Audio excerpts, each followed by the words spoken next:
Kalau melihat current situation sekarang, Ya. jujur saya mengatakan ya sudah terlambat. Saya ketemu investor di luar, mereka pertanyaan nomor satu bukan ekonomi. Ini yang mengerikan.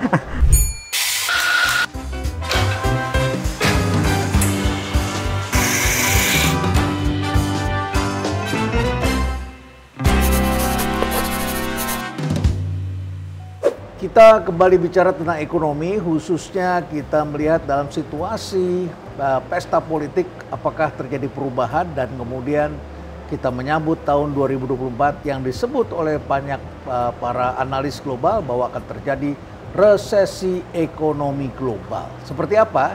Kita bahas bersama, dan kali ini tamu saya adalah Anton Hendranata. Selamat datang, Mas Anton. Ya, terima kasih Pak Renat udah ke sini. Biasanya ekonomi memang berat ya, terutama grafik-grafiknya, rumusnya, bagaimana menarik kesimpulannya. Saya menjadi diskusi panel ahli ekonomi di satu media saja, mengkoordinir beberapa ekonom. Kalau bicara kita mesti mikir dulu, dan kadang-kadang saya tanya sama wartawan, Anda ngerti nggak grafik itu maksudnya apa? Ya 10%, 20% lah katanya begitu ya. Kali ini kita buat mudah Pak Renat. Kali ini kita harus bikin mudah ya. Nah, kali ini saya akan mengundang seorang narasumber, seorang ekonom muda. David adalah ekonom juga lulusan FEUI ya? Betul, Pak. FEUI. Iya. Jadi sempat ketemu saya dulu sebentar. Sempat mungkin, tapi Bapak lupa kali, udah lama sekali. Bapak baru datang, saya baru pulang. Iya. Saya baru pulang tahun 98 itu. Iya, kurang lebih lama sekitar kemudian itu. kita sempat ketemu sebentar di UI ya. Betul. Oke, sekarang David adalah sebagai ekonom di salah satu bank terbesar Indonesia. Sebagai apa di sana? Saya sebagai kepala ekonom, jadi tim ekonom. saya ini ada tim untuk riset ekonomi, Ya. lalu ada tim untuk riset industri, Ya. ada juga tim untuk data analytical. Baik, David, ini isunya adalah Pilpres. Banyak penonton intrik yang juga ingin tahu bagaimana prospek ekonomi beberapa bulan ke depan. Ya, sejauh ini sih saya melihat sampai bulan September semenjak Lebaran itu agak stagnan. Agak stagnan. Jadi kita lihat di kuartal 3 tuh datanya juga pertumbuhan hanya 4,9 ya. Jadi 4,9 dari perkiraan di atas 5 ya. Biasanya pebisnis pengen lihat omset. Oke. Nah, omsetnya ini turun. Biasanya kita selalu lihat PDB nominal itu di atas 10-12% ya. Sekarang memang di bawah 5%. Oh, jauh dong. Turun jauh. Jadi Ya. ini bukan karena faktor volumenya menurun, Ya. tapi memang harga menurun. Dari sisi konsumen tentu bagus ya. Ya. Dimana paling tidak bisa menjaga Banyak daya beli. diskon, banyak Iya. barang, terutama ini dari China nih. Betul, banyak sekali, betul. ya. Lolos masuk ke Indonesia Betul. lewat online. Ya. Dan itu menjadi memang sangat murah sekali. Betul. Jadi kalau kita lihat data ya, data inventory China itu sebenarnya puncaknya itu terjadi di awal tahun, di Januari. Itu apa? Jadi, Stoknya mereka? Stoknya mereka. Jadi setelah pandemi mungkin karena memang mereka demand dari global itu juga nggak terlalu melemah. Ya. Jadi kita lihat stok barang mereka di berbagai produk. Ya. Mau kita bicara tekstil, alas kaki, spare Ya. part, mesin, semuanya Oversupply. oversupply. Nah, ini akibat permintaan globalnya memang lemah. Juga melemah. Ya, ekspor, import global melemah, lalu juga logistik cost itu juga turun drastis ya. Inventory mereka tuh biasanya cepat harus di restocking. Tapi kita lihat sampai bulan September, Oktober ini masih membanjiri pasar. Jadi kelihatannya masih cukup kuat. Ya. Beberapa kali Saya cycle. coba secara bertahap supaya penonton agak paham. Jadi stok barang di Tiongkok itu sampai awal tahun itu banyak sekali. Betul. Dan itu akan dibanjirkan ke negara lain. Sudah dibanjirkan. Dibanjirkan dan masuk ke Indonesia. Tapi kita lihat memang negara yang mungkin agak longgar ya dia hajar lah kira-kira gitu. Kalau kita melihat situasi perekonomian Indonesia, saya pikir kita perlu melihat situasi perekonomian global terlebih dulu. Ya. Kalau saya boleh ya menggunakan hanya 5 kata, 5 kata situasi perekonomian global. Dunia terperangkap oleh suku bunga tinggi. Artinya ada inflasi tinggi di belakangnya. Yes, ada inflasi di belakangnya yang sehingga suka atau tidak suka terpaksa bank sentral di berbagai dunia menaikkan suku bunga acuannya secara signifikan. Tujuannya tarik uang karena orang pikir kalau saya pinjam mahal ini ya. Iya. Dan kemudian kalau saya tabung lumayan ini naik ini, Betul, lumayan. iya. Apalagi kalau duit banyak, 1% saja itu nilainya udah besar ya. Betul, betul. Jadi uang disedot sehingga kemudian uang di masyarakat berkurang demi untuk menahan laju kenaikan harga. Harapannya begitu, Pak. Harapannya, logika ekonominya seperti itu. Karena kita harus lihat dulu apa penyebab inflasinya. Ya. Ternyata berbeda-beda. Ternyata inflasi itu kan dibagi dua penyebabnya. Ya. Ada faktor demand, ada faktor supply. Ya. Kalau yang dikatakan oleh Prof. Renal tadi, ya suku bunga dinaikkan, terus uang beredar jadi ketarik, itu obatnya benar. Untuk mengurangi demand. Untuk mengurangi demand. Ya, untuk mengurangi demand. Kalau demandnya sudah ketinggian. Kalau demandnya sudah ketinggian. Tapi yang terjadi di dunia ini bukan penyebab utamanya oleh demand. Bukan penyebabnya oleh permintaan yang naik signifikan. Karena perang ini pasti ya? Yes, karena perang Rusia-Ukraina. Itu yang menyebabkan inflasi boleh dikatakan bergerak agak liar. Nah, karena obatnya salah, ya tentu saja nggak sembuh-sembuh. Nggak sembuh-sembuh. Udah mulai turun tapi kayaknya naik lagi nih. Dan akhirnya memang cost di ekonominya sangat besar. Ini yang terjadi. Kita terpasung oleh suku bunga tinggi yang tidak seharusnya dirasakan oleh perekonomian dunia. Jadi kalau kita lihat sejak perang Ukraina-Rusia itu memang harga komoditas naik tinggi sekali. Komoditas pangan bukan main. Luar biasa. Tapi kalau kita lihat sejak bulan Juli Agustus tahun lalu itu harga komoditas mulai turun. Salah satu faktor saya pikir memang pengaruh dari kebijakan Fed. Mereka mulai memperketat kondisi moneter global. Caranya gimana? Likuiditas ditarik. Kalau kita tahu kan semua perdagangan, investasi, ekspor, impor itu masih dominan menggunakan US dollar ya.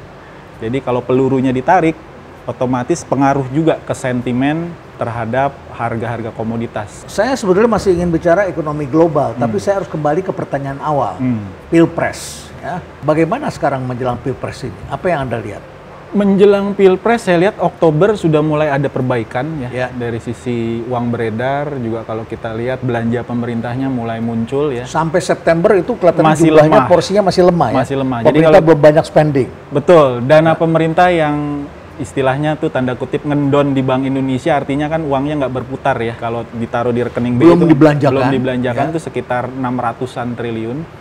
Tapi kalau kita lihat data Oktober sudah lebih bagus ya. Dan saya pikir ini mudah-mudahan nanti di November, Desember sampai nanti awal tahun depan masih bergulir ya. Karena ekonomi itu kan kita tahu efek multiplier ya. Jadi kalau sudah ada lokomotifnya di depan, harapannya ini bergulir.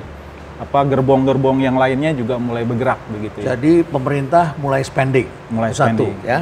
Yang kedua, biasanya Pilpres itu kan dana dari partai politik, dari caleg itu keluar gitu kan ya, keluar semua. Apakah sudah mulai tampak pergerakan uangnya? Sejauh ini mungkin masih belum signifikan ya. Tapi saya melihat menjelang nanti kampanye akhir November ini, saya pikir ini akan cukup kuat ya. Akan cukup kuat ya. Jadi itu biasanya kalau kita lihat dari data resmi pemerintah, BPS maupun juga data dari bursa, maupun juga data dari big data kita, itu ada sektor-sektor tertentu tuh yang biasanya performance-nya dari 4 kali kita pemilu itu lebih kuat. Sektor apa saja itu? Saya lihat dari data yang listed company ya, itu pasti food and beverage. Food and beverage. Anything related to food and beverage, yang kita tahu kan ada pengumpulan massa, pasti kan orang harus makan dan minum. Snack dan sebagainya. Lalu juga kita lihat terkait dengan transportasi dan logistik, karena ini ada mobilitas, mobilitas terkait dengan aktivitas pemilu ya, pengumpulan massa dan lain-lain. Lalu yang terkait dengan media, ini media-media seperti ini, sekarang nih kita advertising itu juga biasanya meningkat. Kalau kita berkaca di 4 pemilu terakhir ya. Tapi kan ekonom selalu bilang kita ceteris paribus dan past performance belum tentu akan mencerminkan future performance. Jadi bisa aja berbeda, tapi trennya seperti itu. Termasuk kalau saya lihat kalau dari big data itu ada salah satu item tuh yang terkait dengan souvenir. Saya souvenir pas saya lihat di dalamnya isinya apa ya, termasuk produksi kaos, sablon segala macam. Kalau di Jakarta barangkali tambah lagi dan juga beberapa daerah. Oh, Ya, karena relawan-relawan sekarang Betul. saya dengar mulai dikasih rumah sewa. dikasih rumah sewa ya. Dan itu nggak tanggung-tanggung. Ada satu kelompok relawan yang mengatakan pada saya, langsung kami Pak disewakan rumah 3 miliar. Ya, Untuk kumpul-kumpul. untuk ya? kumpul-kumpul. Padahal ini cuma sampai bulan Februari. Iya. Ya, kalau diperpanjang lagi. Satu hal lagi Pak Renal, kemungkinan besar efek multiplier lebih besar karena tahun depan itu kita pasti akan ada tiga kali pemilu. Ya. Ini berbeda dengan election sebelumnya. Jadi Selain pilpres, Pilpres, dan pileg gitu. 24 November ada pilkada. Oh, pilkada. Nah, iya. Dan untuk Jakarta kemungkinan pilkadanya 2 kali karena kan harus lebih dari 50%. Ya. Jadi kalau calonnya lebih dari 2 juga itu bisa 4 kali. Itu kelihatannya yang membuat kita optimis tahun depan itu mungkin akan ada additional pertumbuhan ekonomi sekitar 0,25 sampai 0,3% untuk tahun depan. Dan barangkali juga menarik karena pilpres kali ini ada 3 pasangan dan beberapa pasangan mengatakan harus 1 putaran. Wah, semakin 1 putaran saya bilang duitnya berapa ini ya. Nah, naluri ekonomi kita selalu berkata uangnya berapa ini karena itu intent kan. Betul. Niat untuk memenangkan. Tapi masyarakat secara ekonomi melihat lebih baik 2 putaran ya. Jadi perputaran Kemarin uang malah lebih baik. lucu, ada di gathering kami kebetulan dengan nasabah, berapa yang yakin 2 putaran? Ternyata lebih banyak. Terus ada di depan saya yakin 3 putaran Pak. Bagaimana caranya 3 putaran? Ya. Bapak bisnis apa saya tanya? Ah. Oh saya percetakan printing. Kebetulan saya printing ke surat suara. Jadi 3 putaran kalau bisa 5 putaran.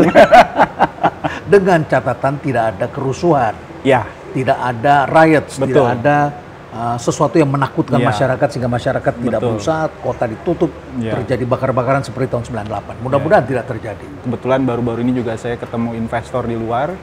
Itu mereka pertanyaan nomor 1 bukan ekonomi. Apa yang mereka tanya? Mereka tanya tentang politik dan keamanan. Kalau demokrasi bergerak dengan baik, Betul. mestinya political stability lebih baik. Dan saya Kecuali lihat ada semacam tangan-tangan, tradisi ya. juga, ada Ya. semacam tradisi ya. Kalau kita lihat setelah pemilu, biasanya kita tuh di House of Representative itu majority ruling parties-nya. Yang oposisi di zaman SBY maupun di zaman Jokowi ini bergabung gitu ya. Dan ini membuat politikal lebih stabil ya. Beda dengan negara-negara lain kan, seperti di Sudan setelah pemilu malah perang. Tetap begitu ya. Malah perang. Ya. Jadi ini khas Indonesia. Khas Indonesia. Khas Indonesia, ada invisible hands. Jadi Anda memprediksi rupiah bagaimana? Nah, saya kira kita nggak usah khawatir Ya. dengan rupiah. Ya. Modelnya kami ya clear menjelaskan bahwa nilai tukar itu dipengaruhi oleh indeks dolar Amerika Serikat. Itu yang paling utama. Ya. Kemudian yang kedua adalah masalah geopolitik. Yang ketiga adalah gap suku bunga antara bunga acuan Bank Indonesia Ya. dengan bunga acuan Federal Fund. Federal Di Amerika. Fed, ya, Ya, the Fed, the ya. Fed, ya, Amerika Serikat. Yang terakhir adalah masalah neraca pembayaran. Neraca pembayaran artinya ekspor kita bagaimana ini? Ya, betul. Nah, menurut saya, ya, ketika rupiah tertekan, BI nggak usah khawatir menaikkan suku bunga acuannya demi menjaga stabilisasi rupiah. Ya. Pertanyaannya, apakah itu akan berdampak negatif ke perekonomian Indonesia? Saya kira tidak juga. Ada temuan yang menarik. Ya. Faktor utama yang mendorong pertumbuhan kredit perbankan, faktor utamanya adalah daya beli masyarakat. Kemudian beli yang masyarakat, kedua ya. adalah masalah likuiditas. Ya. Jadi Ya. faktor bunga itu Ya. di urutan bukan yang pertama dan kedua, di urutan yang di belakang-belakang. Ya. Dan kalau kita flashback, kita kan pernah suku bunga 12%. Oh, pernah. Pernah suku bunga kredit 12% kan? 15% juga Betul. pernah. Ya. Pertumbuhan kredit berapa waktu itu? Sekitar 20%. lumayan, 20% 20%, lumayan. Ya, pertumbuhan kredit lumayan, 20%. ya. Padahal Pertumbuhannya, suku bunga kreditnya tinggi Tinggi. banget. Ya. Jadi menurut saya Penyebabnya daya belinya. penyebabnya daya belinya. Demand for kreditnya ada nggak? Ya. Daya beli masyarakat ada nggak? Ya, Kalau untuk daya konsumsi. beli masyarakat ada di konsumsi, Ya. berarti demand for kredit juga akan tetap bagus, akan strong. Kemudian daya belinya bagaimana keadaan saat ini? Kalau kita lihat data sampai kuartal ketiga, memang harus diakui konsumsi rumah tangga Ya. sudah mulai agak menurun. Sampai kuartal ketiga. Sampai berarti itu kuartal sampai ketiga. September. Sampai September, Ya. betul. Logikanya sederhana, Prof. Ketika orang mengalami masalah income, apa yang dia konsumsi terlebih dahulu?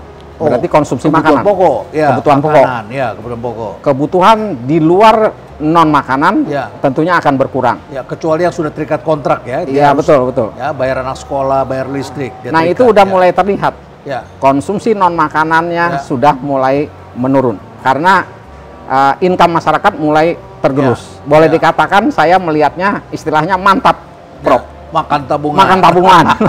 Makan tabungan. Oh, sudah mulai kelihatan di Udah kuartal mulai ketiga. kelihatan. Jadi gini melihatnya, Prof. Kalau kita konfirmasi lagi di data, Ya. di data real yang kelihatan ya. Kalau di GDP mungkin masih kelihatan robust. Ya, Karena di konsumsi rumah tangga kita di GDP, di produk domestik bruto kita, pertumbuhan konsumsi rumah tangga boleh dikatakan masih cukup solid. ya. Tumbuhnya masih 5,1%, Ya. tapi sudah lebih rendah dari kuartal sebelumnya. Oh, sudah lebih rendah. Dari Jadi kuartal mulai berkurang sebelumnya. ini ya. Nah, tapi gayanya. kalau kita lihat sektor real, Ya. sektor real ini yang berbicara, Bro. Ya, gampang ngeceknya. Kita lihat aja perusahaan yang listing, Ya. yang Oh. berkaitan dengan retail, Bawah atau di segmen mana? Ya. menengah bawah Ya, itu salesnya, penjualannya cenderung mulai turun, melambat. Turun, ya. Ramayana dan kawan-kawan, Ya. Alfamart, Alfamidi. Ya, Itu udah mulai trennya melambat terus. trennya melambat. Salesnya. Oke, ya. Sebaliknya untuk yang kelas atas Emiten kelas itu atas. masih kuat. Seperti Salesnya. apa? MRP barangkali. MAP, S Hardware. S Hardware, betul. Ya, Hero. Hero, Ya. itu masih relatively oke. Itu kelas menengah itu Itu marketnya. kelas menengah. Berikutnya Ya. ada data lagi yang mengkonfirm itu. Apa itu? Dana pihak ketiga Dana atau pihak ketiga. tabungan masyarakat Di perbankan. Di perbankan. Ya. Yang tiring yang paling bawah, Ya. jadi yang mewakili kelas bawah Ya, itu tabungannya cenderung berkurang. berkurang terus. Artinya mereka ngambil tabungan. Mantap nih. Mantap tadi yang terjadi. Mulai ngambil tabungan untuk konsumsi, untuk Yes, betul. untuk pakai kebutuhan sehari-hari. Nah, itu dia. Ah, Nah, pengalaman kita kalau sudah kejadian seperti itu, ya, saya melihat pemerintah biasanya akan sigap, Prof. bansos. Bansos. Urusin aja pakai bansos. Selesai itu masalah. Ini yang mengerikan. Pilpres pun dibanjir dengan bansos, sehingga kemudian bisa kita lihat hasil surveinya bisa berbeda tergantung siapa yang memegang resources ini. Ya, mudah-mudahan bansosnya tepat sasaran, Prof. Ya, mudah-mudahan tepat Karena kita harus tetap menjaga daya beli masyarakat tadi. ya, bukan tadi untuk kepentingan konstituen tertentu. Enggak, ya? enggak. Oke, baik. Politik memang suka ngawur-ngawuran. Ya, Dan kalau udah pakai bansos, Ya. saya kira kita nggak usah khawatir. ya. Kemudian kita juga beruntung. Hmm. Jadi jangan pikir tadi Prof menyinggung pemilu akan jadi masalah. Ya. Pemilu bisa menjadi trigger. Hmm. Trigger uang beredar naik. Nah, kalau uang beredar naik berarti apa? Berarti orang akan bisa daya makin beli. konsumtif. Ya, konsumtif. Ya. Itu risetnya kami menunjukkan bahwa pemilu akan bisa menambah pertumbuhan ekonomi Indonesia 0,23%. Jadi dengan kata lain, misalkan tahun 2023 ini tidak ada pemilu, perekonomian Indonesia tumbuh 4,7%, misalkan. Ya. Karena ada pemilu, jadi 5%. 4,9 sampai 5%. Betul, luar biasa kan tambahannya. Selain itu kemudian juga ada lagi variabel lain. Dampak dari kekeringan dan El Nino kemarin itu yang akan diteruskan dengan La Nina Betul. sebentar lagi ya. Apa yang terjadi dari pergerakan nasabah, apa yang Anda lihat? Ya, El Nino ini memang kita sudah perkirakan ya, karena sini jarang sekali terjadi La Nina 3-4 tahun berturut-turut basah terus. Jadi panenan bagus, harga oke gitu ya. Tapi memang kemarin sejak awal tahun kita melihatnya ada kemungkinan akan El Nino, dan terbukti ini sudah 4 Luar bulan biasa ya, panasnya. panas. Baru mungkin akhir-akhir ini sedikit Ya, ada hujan mulai ya. ya. Dan kekhawatirannya ini bisa saja berlanjut, bisa saja stop di sini. Tapi kan kalau kita lihat dari sisi antisipasi pemerintah sudah lumayan ya. Kalau kita lihat import beras kita 3,5 juta ton, tahun depan mungkin 5 juta ton. Ini memang short term solution. Ya. Tapi paling tidak bisa menjaga jangan sampai kita seperti Filipina. Mereka telat untuk beli beras sehingga harga beras naik, udah Luar biasa inflasi naik. inflasinya, Ya. ya. Saya lihat data, ternyata Indonesia sudah pernah mengalami 18 kali bencana El Nino sejak kita merdeka. Betul. Dan 2 kalinya itu sampai terjadi pergantian presiden. Betul. Ya betul ya. Jadi Tahun cuaca, 1965, iklim ya. itu selalu berpengaruh juga ke politik. Ya. Kita lihat di Timur Tengah, di China, Ya. ya harga daging babi waktu itu naik, Tiananmen Square terjadi kasus itu Tiananmen inflasi Square. tinggi zaman itu Di China. di China. Ya. Lalu di Timur Tengah kita ingat ada Arab Spring. Arab Spring. Ya. Itu didahului juga dengan kenaikan inflasi yang tinggi karena kenaikan harga komoditas terutama gandum. Ya, sampai Keamanan. Perdana Menterinya Ben Ali itu langsung lengser ya. Iya, betul. Ya, baik. Oke. Sebelumnya saya menghitung ya dampak El Nino ke perekonomian Indonesia bisa menambah inflasi 0,7%. Oh, 0,7%. Jadi ya. kalau Indonesia misalkan inflasi di akhir tahun 3%, Ya. itu bisa jadi 3,7%. Oh. Bisa kebayang, Ya, daya ya. beli akan keganggu. Ya, baik, Mas Ya. Anton. Jadi kita melihat seperti itu. Lantas kita juga melihat bahwa ada perang sekali lagi sekarang di Gaza itu ya. Tentu saja ini berkaitan dengan harga minyak. Ya. Yang tadinya harga minyak kita sekitar 80-an dolar begitu ya per barrel. Dan asumsi pemerintah berapa? 90 dolar ya? 90. 90 dolar. 90 dolar. Ya, kalau 83, 84 masih wajar. Masih wajar. Naik 89 juga masih Masih oke. oke. Tapi kalau perang ini berkelanjutan, Amerika sudah mulai mengirim pasukan ke sana.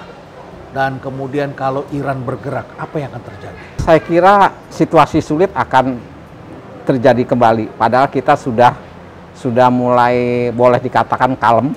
Ya, Meskipun perang Rusia-Ukraina belum selesai-selesai. ya. Dan kita nggak pernah tahu kapan berakhirnya. Kalau ditanyakan kedua presiden pun mereka nggak tahu kapan berakhirnya. Apalagi kita berdua ya, Prof, nggak tahu juga. Ya kan? Ya. Nah, kemudian konflik Israel-Hamas. Ya, Hamas, ya. Ya, ini bisa mengganggu kembali energi ya yang merupakan kebutuhan dasar. Ya. Ya, saya kira ini dari risetnya kami juga menunjukkan ada hal yang menarik. Perang Israel dan Hamas Ya, itu yang akan suffer adalah negara-negara berkembang, negara berkembang, Yes. termasuk Indonesia, termasuk Indonesia. Bangladesh, Nah, tapi negara maju Sri malahan Lanka, ya. diuntungkan dalam hal ini. Indikatornya adalah Ya. GDP per kapita mereka malah naik gara-gara perang ini. Logiknya dari mana? Nah, saya nggak punya bukti, Ya, tapi common sense. Ketika orang perang butuh senjata nggak, Bro? senjata, ya. Mereka Ya. yang produksi. Ya, siapa yang produksi? Negara-negara Eropa dan Amerika. Nah, Cina kalau juga kalau produksi. pandemi kan Ya. nggak bisa apa-apa, Ya. nggak ada yang bisa dijual. Nggak bisa. Nah, kalau perang malahan Mereka bisa dapat duit. Nah, akhirnya income mereka bisa naik dalam hal ini. Negara Ya. berkembang tentunya nggak ikutan perang. Ya, Ya, paling cuman partisipasi aja kan, ya, nyumbang dan lain sebagainya. ya. Impact-nya kan negara berkembang harga komoditasnya yang naik, yang berakibat inflasinya akan naik. Yang itu tentu saja akan Pengaruhnya mengganggu pada kita. daya beli, Ya, cost of fund akan naik ya. di perekonomian. Baik. Akhirnya negara berkembang kelihatannya akan lebih suffer dalam hal ini. Ya. Ini sangat-sangat wild card ya. Jadi situasi geopolitik perang ini peristiwa yang tidak bisa kita duga, wild card sekali dampaknya seperti apa. Tapi saya melihat kekhawatiran kalau memang meluasnya ke negara sekitar, terutama Iran sih. Karena Iran ini kita tahu memang produksi minyak hanya 4% dari total global, tapi dia letaknya strategis. Sangat Yang paling strategis, dikhawatirkan oleh banyak negara kalau mereka memblokade Selat Hormuz. Selat Hormuz ini lalu lintas sekitar 30% minyak global. Jadi yang dari Kuwait, yang dari Irak, Iran, dari Arab Saudi, banyak yang lewat situ. Kita ingat waktu perang Yom Kippur itu, Oktober juga tahun 73, harga minyak naik 4 kali lipat. Oke. Nah, bayangkan kalau ini sampai terjadi, mungkin dan bisa minyak lebih, menjadi senjata pada iya, waktu bisa itu, 2 kali lipat mungkin lebih harga minyak dari sekarang. Banyak yang memperkirakan bisa ke arah $200 kalau sampai fenomena itu terjadi. Kita harus preparing for the worst. Betul. Walaupun expect for the best. Andaikan itu terjadi, apa dampak ekonomi? Buat Indonesia, masalahnya untuk komoditas minyak itu kita bukan lagi negara net eksportir. Kalau untuk negara-negara seperti Amerika tuh mereka bisa lebih dari 90 hari. Walaupun sekarang SPR mereka, Strategic Petroleum Reserve mereka tinggal sekitaran 30 hari. Ya. Amerika. Karena mereka intervensi tahun lalu untuk menurunkan dilepas. harga. Dia lepas. Dilepas, ya, Jadi, untuk menurunkan harga betul. energi di Eropa. Jadi ini cadangan atau Strategic Petroleum Reserve terendah dalam sejarah Amerika. Kemungkinan tinggal senjata Fed saja yang bisa dia lakukan, naikkan lagi suku bunga. Dan Dimana rupiah akan melemah dengan begitu. sejauh ini Kalau kita tidak kuat. ya kita jangan bicara Argentina 48%, Oh, iya, iya, Turki 50%, Iya, iya. gitu gitu. Tapi negara-negara lain, Thailand dan lain-lain kurang lebih setara lah sama kita ya. Malaysia lebih lemah dari kita 6% pelemahannya. Jadi sebenarnya dari sisi volatility juga masih relatif baik. Sering ditanyakan, wah ini lebih dari 16.000. Yang dilihat nominalnya, tapi secara persentase pelemahan sebenarnya tidak sedalam yang dibayangkan orang. Dan dari sisi cadangan devisa masih cukup bagus. Yang kedua juga dari sisi secondary buffer, kita punya perjanjian bilateral dan multilateral swap arrangement. Jadi kalau kita kekurangan dolar, Bisa kekurangan ngomong sama China. bisa ngomong dengan negara-negara yang dengan sudah negara kita yang sudah tanda tangani tanda tangan, MOU ya. Jadi ini ada tarik menarik ya antara negara-negara penguasa resources dunia ini ya. Betul. Joe Biden ingin lepas cadangan, Betul. sehingga harga itu menjadi Turun. lebih stabil. Kemudian the Fed naikkan bunga, tahan uang beredar, Betul. begitu ya. Kemudian kita lihat lagi Saudi dia berlawanan, naik memotong produksi ya OPEC. kurangi supaya Iya. harga lebih baik Betul. karena dia sudah menikmati dengan harga baik. Terus kemudian kita lihat lagi perilaku dari negara lain juga berbeda. China dia ingin naikkan production Ya, dengan cara memotong suku bunga. Kalau buat dia bagaimana production bisa jalan lagi karena dia factory of the world. saya tidak bisa bayangkan dampak ke depan apa yang akan terjadi. Ini seperti pertanda jadi dorongan terjadinya kembali global migration. Betul. Sudah pasti orang di Palestina melakukan migrasi, Iya. ya mencari tempat yang lebih sejuk, yang lebih aman. Orang-orang di sana, orang Israel juga begitu. Orang di Hong Kong sekarang juga sudah pergi ke Kanada sebagian. Orang China dengan produksi yang demikian mulai spread out, termasuk ke sini, termasuk ke Vietnam, ke Kanada dan sebagainya. Rupanya global migration juga akan terjadi karena pergerakan ekonomi dan politik yang terjadi belakangan Betul. ini.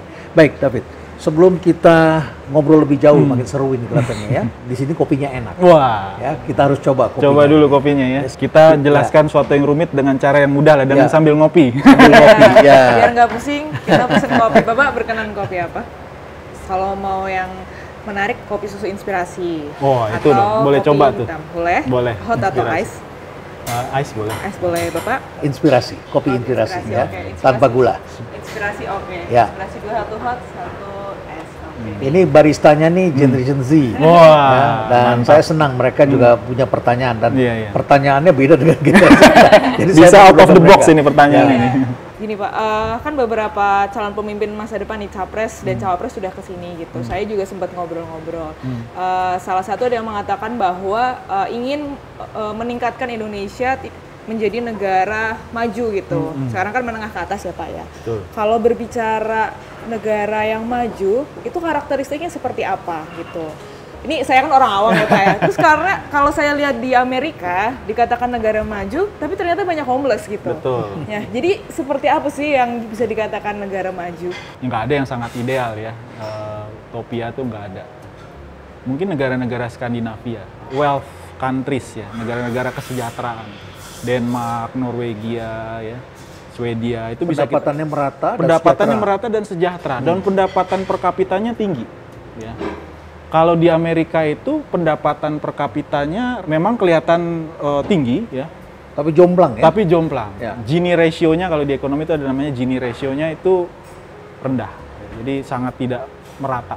Jadi penting pendapatan sekali. besar dikuasai oleh kelompok kecil Sekelompok masyarakat. orang. Jadi Sementara kalau- bagian betul. besar masyarakat mendapatkan yang tidak terlalu Ya, besar. ini perdebatan besar memang di Amerika. Mereka bilang waktu zaman Gilded Age itu juga kan pendapatan itu sangat tidak merata. Tapi mereka keluar beberapa kebijakan waktu itu ya, anti kartel lah segala macam. Jadi Kalau melihat Indonesia ke depan, itu akan seperti apa? Apakah seperti Amerika atau negara seperti Denmark gitu? ya ini sebenarnya yang saya pengen dengar dari calon-calon itu. Jadi sebenarnya story-nya nih apa nih yang saya Ya. mau ceritakan gitu Ya. kan.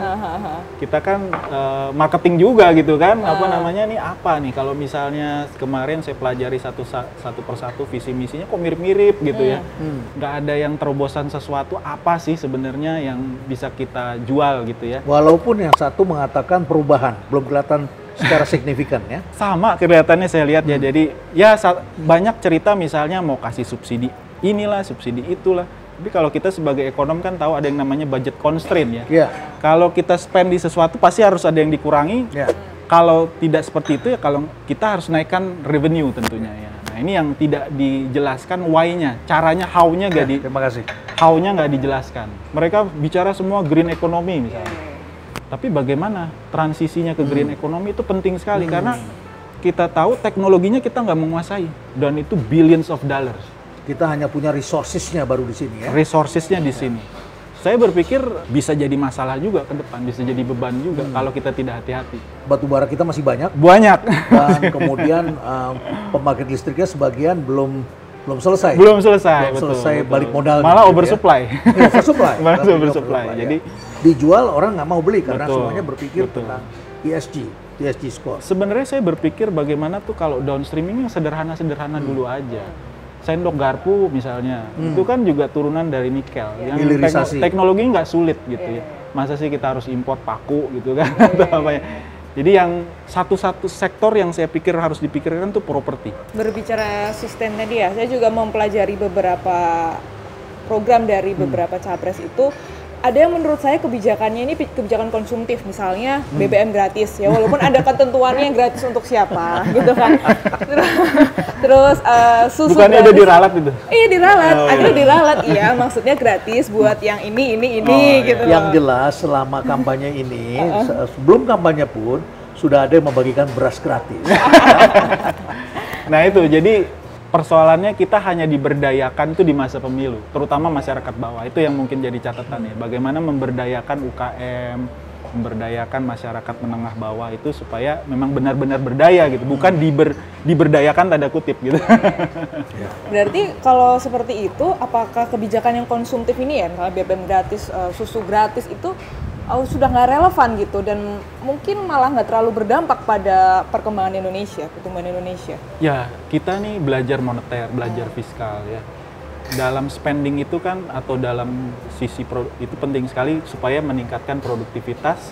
Bagaimana channeling dari money ini larinya tuh ke sektor-sektor yang produktif, instead of sektor-sektor yang konsumtif. Jadi kalau misalnya uang beredar semua lari ke sektor-sektor produktif, itu sektor real kita bergerak malah daya saingnya akan kuat. Kita ambil contoh Jerman ya. Jerman itu UKM-nya kuat sekali. Jadi 75% dari UKM seluruh dunia itu yang unggul datangnya dari Jerman. Ya, jadi dia menguasai itu. Misalnya contoh pensil tuh kita tahu ya. Itu sederhana, home industry, tapi itu penguasa global. Kita kalau ujian dulu pakai pensil Dan itu. mereka punya teknologinya yang Betul, terus berkembang. betul. Ya.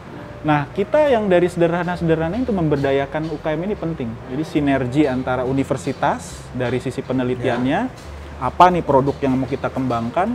Yang kedua, sinergi tentu dengan perbankan, industri, lalu pemerintah dari sisi aturan. Ini memang harus betul-betul. Mungkin PR kita, PR juga calon-calon tadi, bagaimana ada breakthrough ya. Kalau begitu saya memanggil Capres dan Capres untuk menonton video ini ya, supaya ada inovasi dalam pembuatan kebijakan. Oke, ini kopinya sudah ada, silahkan dinikmati, saya akan kembali lagi Terima ke kasih sana. Mbak Galuh. Yuk. Silakan, Saudara David. Ini kopi yang tadi Anda sudah cari ini adalah kopi Inspirasi ya? tapi yang es ya, kalau saya yang panas. Wah, iya. Saya juga ingin mengajukan pertanyaan yang dipikirkan oleh banyak sekali penonton kita. Kalau begitu saat ini saat yang tepat investasinya di mana, Mas Anton? Kalau melihat current situation sekarang, Ya, jujur saya mengatakan ya sudah terlambat. sudah terlambat. Sudah terlambat. Ya.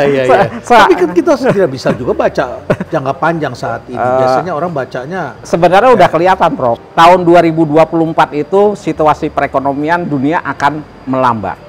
dari 3% dari 2,9 betul. 2023 melambat. Ya. Dari 2022 ke Dibandingkan 2023 sebelumnya, melambat. Ya. Karena tadi dampak suku bunga tinggi itu Ya. tidak langsung terasa pada waktu di tahun di mana suku bunga tinggi. Ya. Akan dampaknya kan setahun, Dan 2 Anda tahun. katakan ini Ya. adalah era suku bunga tinggi. Nah, ya betul. Itu kan melambat. Ya. 2024. Negara maju juga akan melambat. Ya.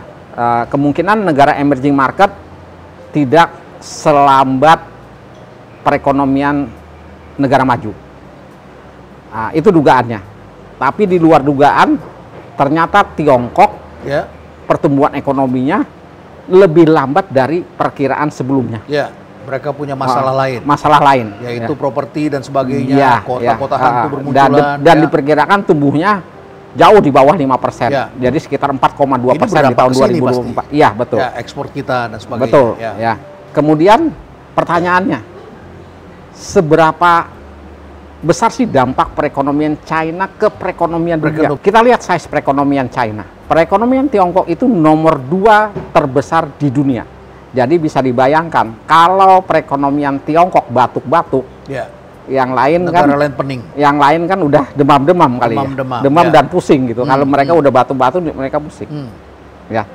Jadi situasi ini memang jadi tidak mudah dalam hal ini. Ya. Nah, Indonesianya gimana? Indonesianya memang harus diakui. Ya. 2 tahun terakhir keterkaitan antara perekonomian Indonesia terhadap Tiongkok semakin besar. Semakin besar. Semakin besar. Ya, ya, ya. Dari trade-nya, Ya. ekspor, impor itu udah paling besar. Lumayan berimpact ke Indonesia. Nah, tapi saya sih melihatnya ya sudah, kita nggak usah pusing dengan situasi eksternal. Eksternal kan semua orang akan merasakan itu. Kita masih punya modal domestik di sini. Kita punya modal domestik market yang besar. Ya. Kembali aja fokus. Ya. Kita urusin UMKM, konsumsi dalam rumah negeri, tangga dijaga, konsumsi, investasi dalam negeri dijaga, gitu kan ya. Ya. Ya, dan itu kita sudah pengalaman, Prof. Ya. Waktu global financial crisis 2008-2009. Banyak negara kan resesi ekonomi. Ya. Indonesia resesi nggak? Enggak. Oh, berkebalikan kita. Kita masih tumbuh 4% ke atas. Ya. Ya kan? Karena memang kita punya keuntungan.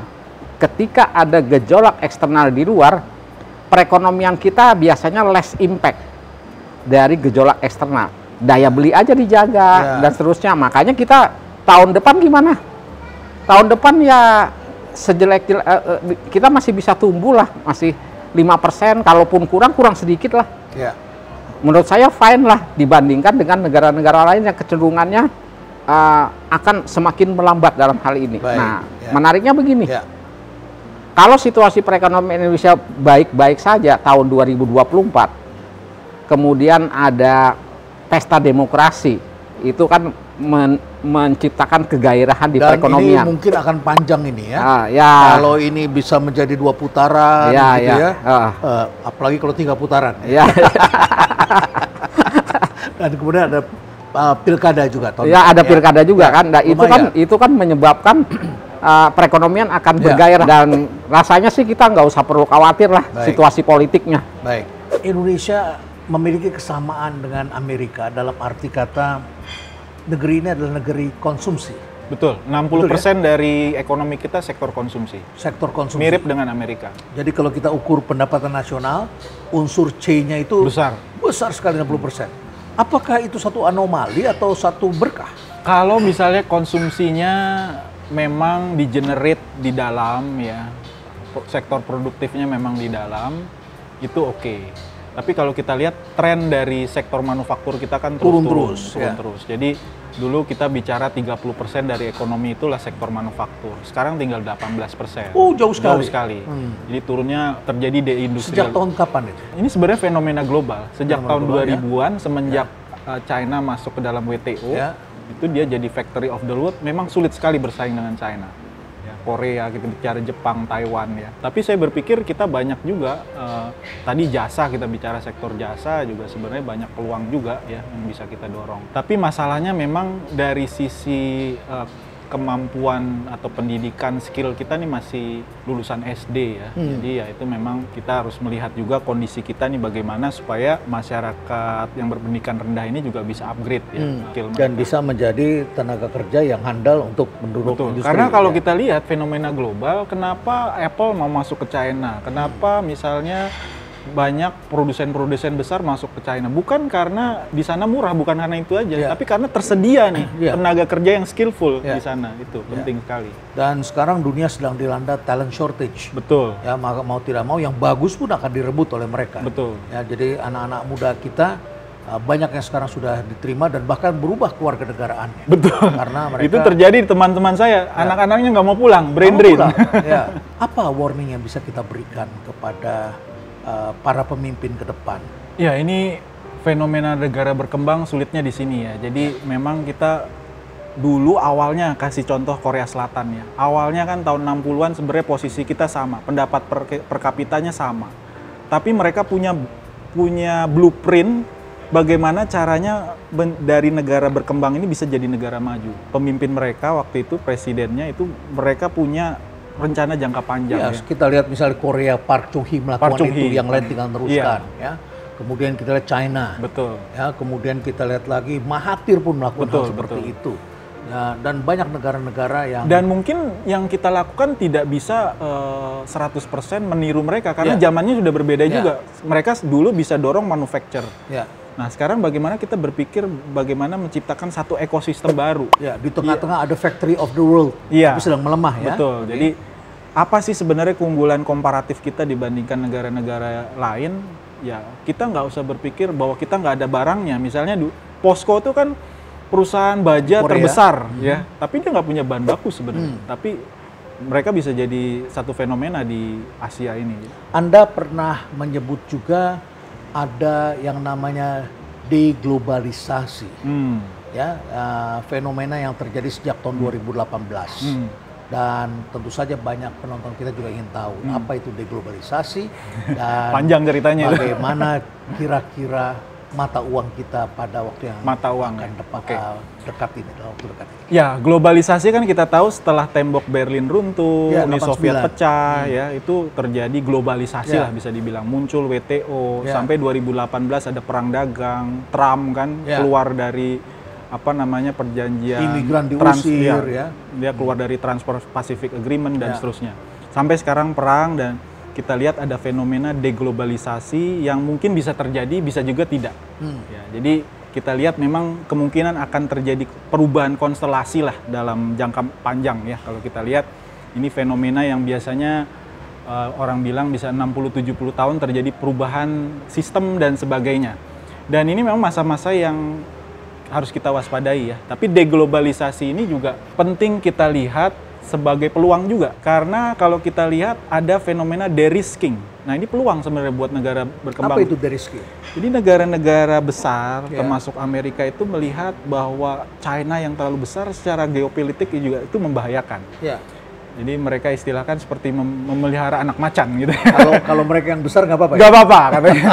Jadi ini yang mereka khawatirkan kan, ini power struggle ya. Jadi ada fenomena yang negara yang ada two sisi trap itu namanya. Jadi negara yang sedang rising, ada negara yang in power sekarang. Jadi ada opportunity. Ada opportunity sebenarnya ya. Oke, bagaimana mata uang kita? Nah, rupiah memang melemah sempat ya, sekarang sudah cukup stabil, dan buat saya rupiah yang melemah itu jangan ditakutkan juga. Karena kalau misalnya melemahnya 40%, orang tidak berani ambil decision. Volatility-nya tinggi. Pebisnis kalau sekarang saya beli barang sekian, besok melemah 40%, saya mau jual berapa gitu kan. Tapi kalau limited depreciation itu sebenarnya bisa menjadi stimulus buat ekonomi kita. Jadi paling tadinya tidak yang ekspor senang ya. Iya, itu satu. Yang kedua, tadinya dia ragu-ragu mau beli barang menjelang pemilu, wah rupiahnya melemah nih. Dia takut harganya lebih mahal. Akibatnya dia akan ambil decision segera. Ya, sehingga kita lihat mungkin ke depan ini malah mendorong peningkatan kredit modal kerja misalnya, aktivitas juga meningkat ya. Selama itu limited depreciation. Jadi ada semacam animal spirit ya. Sebelum harga-harga naik, karena kalau harga-harga turun, deflasi berkepanjangan, itu malah yang kita khawatir fenomena Jepang ya, ekonominya nggak bergerak. Jadi dengan kata lain Anda mengatakan, kalaupun ada terjadi depresiasi adalah limited depreciation. Limited depreciation saya pikir itu positif ya, untuk pengembangan industri dan juga buat ekonomi jangka pendek. Jadi bagi pengusaha, harga naik lebih baik daripada harga turun. Betul. Berbeda dengan kita sebagai konsumen. Betul. Ya. Kalau kita konsumen, wah harga naik. Kalau di Jepang kan mereka pikir nanti mau beli TV tunggu bulan depan harganya lebih turun kan. Jadi justru membuat resesi berkepanjangan di sana. Baik. Ini perbincangan yang tidak mudah sekali lagi. Saya kalau baca report teman-teman, laporan saya minta dulu biasanya punya nggak PowerPoint. Jadi saya ini adalah penterjemah banyak pengusaha-pengusaha datang kepada saya minta dibacakan. Jadi saya bilang yang kerjakan ini Mas Anton saja menganalisisnya bersama dengan teman-teman ekonom yang muda-muda. Tapi setelah mereka bekerja, biasanya saya kemudian yang muncul untuk menjelaskan.